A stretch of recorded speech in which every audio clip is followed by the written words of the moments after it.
சென்னை, திருச்சி, சிவகங்கை, சிவகாசி, விருதுநகர், திருச்செந்தூர் என பல்வேறு பகுதிகளுக்கு அரசு மற்றும் தனியார் பேருந்துகள் மதுரை மாட்டுத்தாவணி எம்ஜிஆர் ஒருங்கிணைந்த பேருந்து நிலையத்திலிருந்து இயக்கப்படுகின்றன. சராசரியாக நாள் ஒன்றுக்கு 50,000 முதல் 80,000 வரையிலான மக்கள் பயன்படுத்தும் இந்த பேருந்து நிலையத்தில் பண்டிகை காலம் என்றால் 2 லட்சத்திற்கும் அதிகமானோர் பயன்படுத்தி வருகின்றனர். மதுரை மாநகராட்சி நிர்வாகத்தின் கட்டுப்பாட்டின் கீழ் இயங்கி வரும் இந்த பேருந்து நிலையத்தில் குடிநீர், கழிப்பறை உள்ளிட்ட அடிப்படை வசதிகள் இல்லை என்ற புகார் எழுந்துள்ளது. நான் ஒரு தடவை வரும்போதும் இங்கே ஜஸ்ட் வந்த உடனே ஒரு ரெஃப்ரெஷ் ஆகிறதுக்கு ஒரு ரெஸ்ட் ரூம் தேடும் போது கூட இங்கே எந்த ஒரு அடிப்படை எல்லாமே இருக்குது. ஆனால் எதுவுமே பராமரிப்பு இல்லாமல் எல்லாமே பூட்டப்பட்டு மெயின்டெனன்ஸ்ன்ற பேரில் எல்லாமே சாத்தி வச்சுருக்காங்க. ஆனால் ரொம்ப அவஸ்தையாக இருக்குது. வந்து ஒரு குளிக்கணும் இல்லை ஒரு ரெஸ்ட் ரூம் போனால் கூட மூக்கு பிடிச்சின்னு தான் போக வேண்டியதாக இருக்குது. ஜென்ஸ் நாங்களே எப்படி இருக்கோம்னா லேடிஸோட நிலைமை இன்னும் ரொம்ப மோசமாக இருக்குது. பராமரிப்பு எனும் பெயரில் பூட்டப்பட்ட ஆண்களுக்கான கழிப்பறை கடந்த 6 மாதங்களாக திறக்கப்படாததால் பேருந்து நிலையத்திற்கு வரும் பயணிகள் மிகுந்த சிரமத்திற்குள்ளாகியுள்ளனர். பேருந்து நிலையத்தின் கழிப்பறைகள் மூடியிருப்பதை சாதகமாக பயன்படுத்தி தனியார் கழிப்பறைகள் அதிக கட்டணத்தை வசூலித்து வருவதாகவும் குற்றச்சாட்டு எழுந்துள்ளது.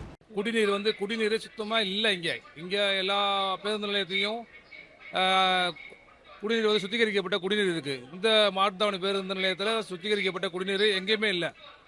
ஒரு அவசரத்துக்கு தண்ணி தாகத்துக்கு வாங்கணும்னாலும் கூட ஒரு கடையில் போய் 50 ரூபா 30 ரூபா கொடுத்து தான் வாங்க வேண்டியதாக இருக்குது. இதை கொஞ்சம் செஞ்சு தரணும். பேருந்து நிலையத்தின் கழிவுநீர் கால்வாய்கள் முறையாக தூர்வாரப்படாததன் காரணமாக கழிவுநீர் ஆங்காங்கே வெளியேறி சுகாதார சீர்கேடு நிலவும் அபாயமும் ஏற்பட்டுள்ளது. பயணிகளுக்காக மாநகராட்சி சார்பில் வைக்கப்பட்டு சுத்திகரிக்கப்பட்ட தண்ணீரை வழங்கும் இயந்திரமும் யாருக்கும் பயனற்ற நிலையில் காட்சி பொருளாகவே காட்சியளிக்கின்றன. இங்கே எந்த ஒரு தண்ணி வசதியும் கிடையாது. தொட்டி போய் பார்த்தோம்னா தொட்டில் தண்ணியும் கிடையாது. ரொம்ப சிரமமாக இருக்குது. 6 மாதம் ஆச்சு இந்த பாத்ரூம் மூடி. 6 மாதத்துக்கு பிறகு இப்போ இன்னும் பாத்ரூம் திறக்கலை. பொம்பளை பாத்ரூம் எப்போயோ ஒரு தடவை திறக்கிறாங்க, அதே மூடி போடுறாங்க. அவங்களும் ரொம்ப அவஸ்தைப்படுறாங்க. கேட்டாக மாநகராட்சியில் பணம் இல்லை, அதனால கட்டளைன்னு சொல்கிறாங்க. தூங்கா நகரம் என பெயர் பெற்ற மதுரையில் அமைந்துள்ள மிகப்பெரிய பேருந்து நிலையத்தில் 24 மணி நேரமும் மக்கள் நடமாட்டம் இருந்து கொண்டேதான் இருக்கிறது. இப்படி இரவு பகலாக லட்சக்கணக்கான பொதுமக்கள் பயன்படுத்தும் பேருந்து நிலையம் அடிப்படை வசதிகளின்றி காணப்படுவது பொதுமக்களுக்கும் பயணிகளுக்கும் மிகுந்த அதிருப்தியை ஏற்படுத்தியுள்ளது.